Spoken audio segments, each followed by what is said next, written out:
Hello, hello, hello. Oops, sorry about that. Hi. Today we are going to be going over mode, but before we get into that, let me tell you a bit about myself. My name is Kimberly Sloop, and I am aiming to teach first or second grade. I'm really open to anything that's probably third grade and under, but I think I want to stick to first and second grade. The parts of math that I like the most are the easy parts, to be honest. Easy addition, subtraction, multiplication, and division. Anything that's simple, basic, shapes, stuff like that, I love. The parts that I dislike the most are definitely parts that involve formulas, equations, having to deal with the X's and Y's and A's and B's. Sometimes that can get a little confusing to me, so I like to stay away from that, but those are my likes and dislikes. The topic I chose is mode. It's part of the mean, median, mode, and range family. And I like mode. I like all of those, to be honest, but they've been engraved in my head since I was young. They're easy for me. I get it. I understand it. So that's why I chose to teach it, because I want to teach something that I can fully understand, because that's the best way to get it across to my students that I have to teach in the future. We're going to go over some step-by-step explanations on how to find mode. We're going to do some demonstrations, and let's get started. So, mode. What is mode? What is it? So, the mode is the number in a data set that occurs most often. And a special little note here, FYI, there can be more than one mode in a data set. It won't always happen, but it is a possibility, okay? So we are going to move down here to our Let Me See part of our flashcard. Now, the Let Me See part is just steps on how to find our topic, which is mode. So step 1, we want to make sure we arrange our data from least to greatest. So as you can see here, all of our data is listed from least to greatest. After that, step 2 is find the number that occurs the most often. So in this example right here, on our flashcard, we can see we have all of these numbers lined up from least to greatest. Now what we're going to do is go through and find out how many of each number there is. So right here on our numbers, let's see, 1 and 1, we have 2. I made my little note there, sorry. Forgot to erase it. So we have 2 1s. We only have 1 2. We only have 1 3, 1 5, 1 6. But right here, we have 3 7s. So 3 is bigger than 2. So right now, this could possibly be our mode. A 9 and a 10. Okay, perfect. So step 2, we find the number that occurs the most. And we've already established that 7 occurs 3 times. We want to make sure we show some work and justify our answer. So that means 7 is our mode. Now, if we had 4 1s, 1 would be our mode, because 4 is bigger than 3. But since the 7 occurred the most, 7 is our mode. Okay? So here's another example. Let's find the mode. I'm going to write out some numbers here in no particular order. And we're going to have to decide what our mode is in this data set, okay? So we have a 1, 5, 6, 7, 8, 2, 2, 10, and 2. So let's move back here to our flashcard. The first step in finding mode is to arrange the data from least to greatest. So let's go ahead and do that.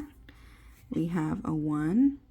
And while you're arranging this data from least to greatest, I find that it's easy to mark out the numbers as you go. That way you make sure you don't accidentally repeat them, and then you might get the wrong answer. So we want to make sure we get all of our 1s. Do we have any 2s? Yep. 2, 2, 2. Get those out of the way. We don't have any 3s or 4s. We have a 5 here. And we actually have a 6 and a 7. And an 8, and last but not least, a 10. Perfect. So now we've taken our data and we've moved it from least to greatest, okay? Oh, sorry, we've ordered it from least to greatest. Now, Step 2 says find the number that occurs most often. So what I like to do is, of course, you can visually see which number occurs the most often, but we always want to show work, okay? So what I like to do is I like to count. So ones, we only have 1. Twos, we actually have 3 twos. And you're going to number this according to your data. So fives, we only have 1 5. Sixes, our 7s, our 8s.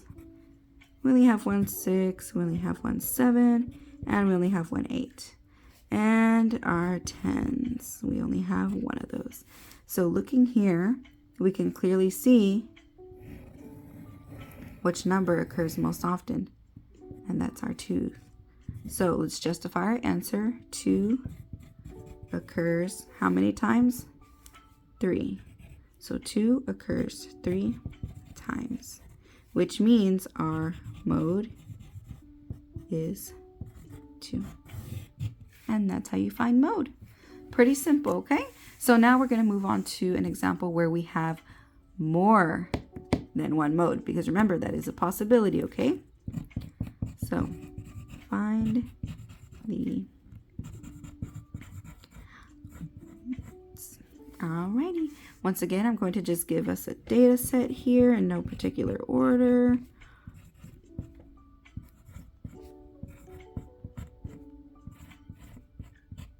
All right. So right here, we are going to, step 1, arrange the data in least to greatest. So we have our 1, of course. We have a 2. We have 3, 3. No 4s. We have a 5 and a 5. No 6. We do have a 7. We have an 8. And last but not least, a 10. So now that we have arranged our data from least to greatest, we're going to go ahead and find the number that occurs most often. So let's go ahead and, show our work. Justify our answer always. We only have 1 1.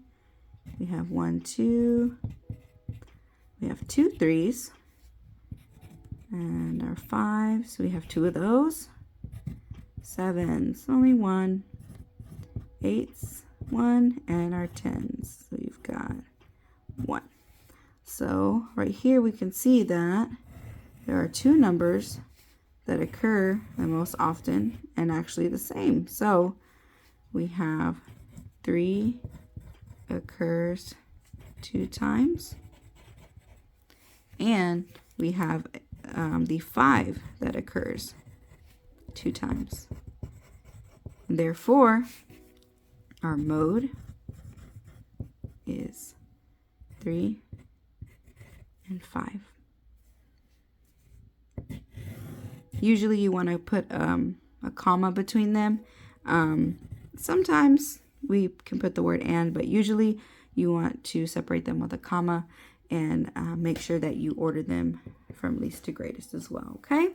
So that is an easy way to find the mode of a data set, okay? So easy way to remember, try to keep a flashcard on hand. Make sure you study, study as best as you can. Make a flashcard, go to tutoring, try to get this information stuck in your brain so you can learn. Like I said, this is one of my favorite topics to go over. It's fairly easy. It's cool. You get to scratch out some numbers. You get to put numbers in order. Really fun. And another way you can actually practice this in a classroom setting is you can create like a little game. You can have a deck of cards and you can, shuffle the cards, probably take out the face cards, so like the queen and the jack and the king. You can randomly draw some numbers of the cards and you put those cards out, and that's your data set. And from there you can see, do you have mode, or if you want to do other topics like median and range and things like that. So that would be a fun way to do it with cards. I think also a fun way would be to get some dice, roll the dice. Maybe you get 5 dice, roll them, see what your results are, make your data set from that, and you can figure out what the mode is of that data set. So there's a lot of different ways to learn about mode and, fun ways to incorporate it into different things. That way it's not all just pencil and paper. But thank you for your time. I hope you got to learn. I hope this was fun, because I had fun even though I was a little nervous. But thank you for your time, and bye.